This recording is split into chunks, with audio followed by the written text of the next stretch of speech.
Hi, this is Andrew Bryant, and in this LinkedIn Live, I wanted to talk about personal mastery. What is it? Why is it important to you? And why is it important to organizational learning and development?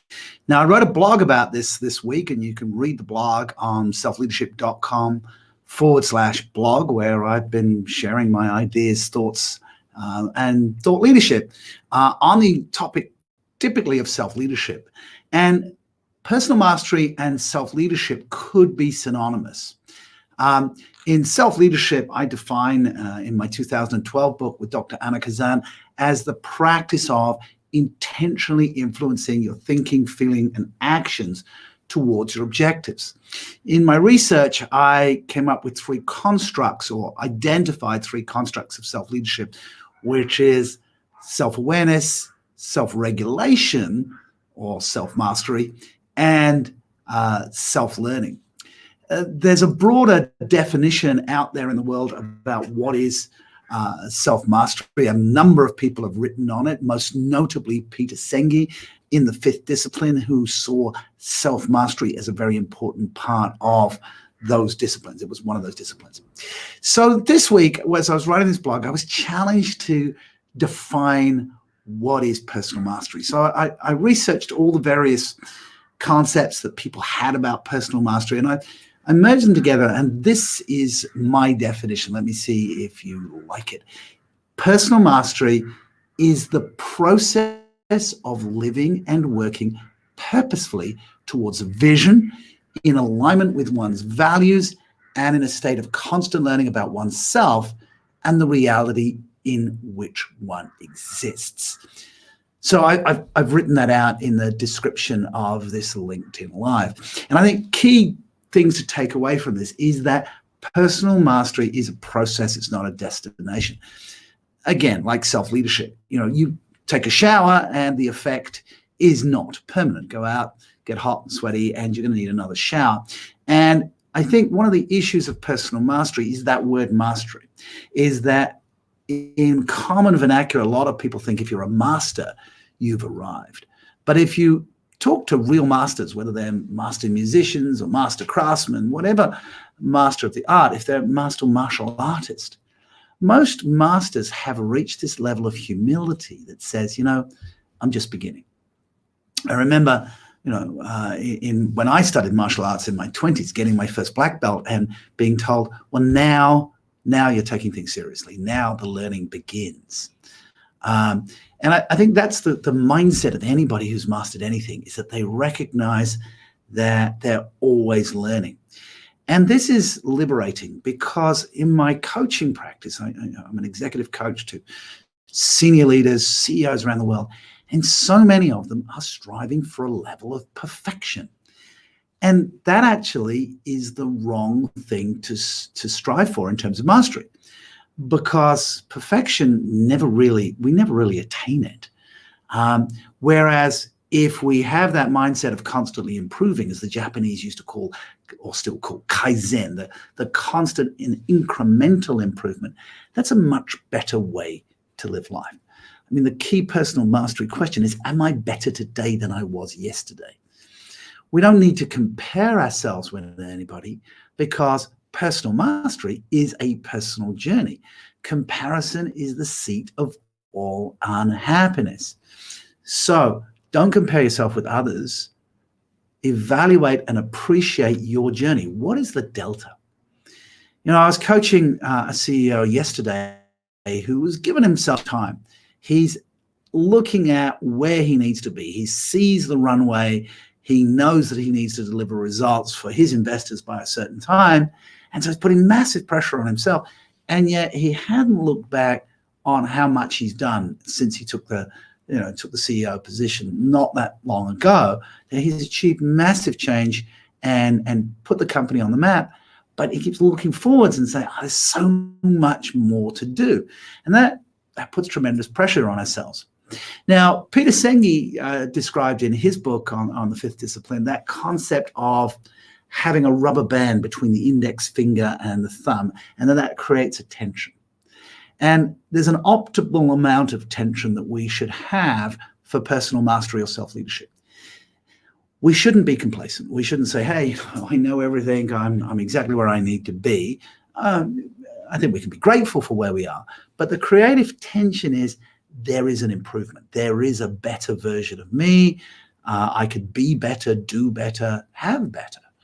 And have that creative tension operate as the motivation to learn, take the feedback, and improve. So in this LinkedIn Live, what I wanted to invite you to do is to consider where you are in life. I mean, to do an audit, right? Look back. How far have you come in the last 12 months, the last 5 years, right? And appreciate that you have grown, you have developed. I was talking to somebody this morning who is looking to make it to the C-suite, and he was talking to me about my C-suite accelerator program. You can find out about that on selfleadership.com. There's a button there about the C-suite accelerator program. But I was talking to him, and he's investing in himself. He's realized he needed to take an MBA. He's an engineer. But he came to me and he said, look, there's something I don't know. What is the difference between where I am and where I need to be in the C-suite? We had a great conversation about that. But firstly, I was able to validate how far he'd come. He'd been in a very bad place, had a very bad attitude, had worked on himself, got a great attitude, was growing. And now with that sense of here's how far I've come, looking forward to where do I want to be? I want to be in a C-suite position. I want to be helping more people. So this underpins some aspects of personal mastery that I describe in that blog post. That the first thing that characterizes, I should say, somebody with personal mastery is that they have a vision. As Stephen Covey said, the first habit is begin with the end in mind. Where do you want to go? What's life holding for you? What's possible? Because by having a vision, that allows us to navigate when we get knocked off course, right? Because we know where we're going. And so people with vision are much more resilient. The next piece of personal mastery is about having values, knowing what's important to you. The gentleman I was speaking to this morning about the C-Suite Accelerator program, he clearly valued paying it forwards. He was helping a lot of other people. And so when we know what our values are, we can resolve the ambiguity, as my friend Dr. Fons Trompenaar says. The value of a value is the ability to resolve an ambiguity. So do the work, know what's important to you. In our 2012 book on self-leadership, Dr. Anna Kazana and I dedicated quite a number of pages of that book to finding out what's valuable to you. And the last piece on self-leadership, and personal mastery is perspective. The self-awareness that we're operating from mental models. Our unconscious bias, our view of the world, filters everything that we experience. And really personal mastery is having a great relationship with reality. And that enables us to be grounded. And the word grounded is really important for personal mastery, because when we're grounded, we can be truly humble. You see, humility comes from the Latin for ground. When we're grounded, we know who we are. If we have vision and we have values, we know where we're going and how we're going to get there. And when we're grounded, we realize that our worldview is just a worldview. And we're constantly upgrading that view with reality. So people who are truly humble are grounded. They recognize what they're good at, and they recognize that other people have different worldviews and they're able to embrace those.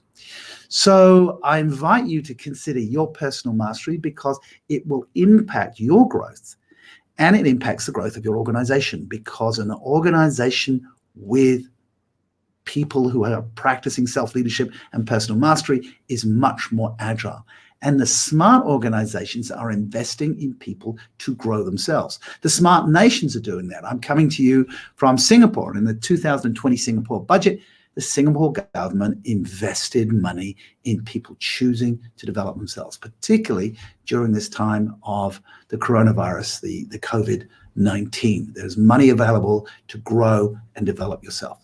So my challenge to you on this Wednesday morning for me, Tuesday evening for you if you're on the East Coast of the United States, is what are you doing this week in growing your personal mastery. This is Andrew Bryant, self-leadership coach, the champion of self-leadership, and I'll see you on LinkedIn Live next Wednesday.